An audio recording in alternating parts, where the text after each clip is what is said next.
இந்த உலகத்துல நீங்க 1000 நல்லது கெட்டது செஞ்சாலும் இயேசு இல்லைன்னா உங்களுக்கு பரலோகம் இல்லை.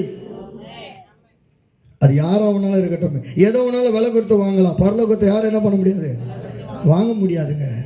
அதனால தான் வேதத்துல வாசிக்கும் போது அதே யோவானின் சுவிசேஷம் 17ஆம் அதிகாரம் 3வது வசனம், ஒன்றான மெய் தேவனாகிய உம்மையும் நீர் அனுப்பினவராகிய இயேசு கிறிஸ்துவையும் அறிவதே நித்திய ஜீவன். அல்லேலூயா, அல்லேலூயா, அல்லேலூயா, அல்லேலூயா.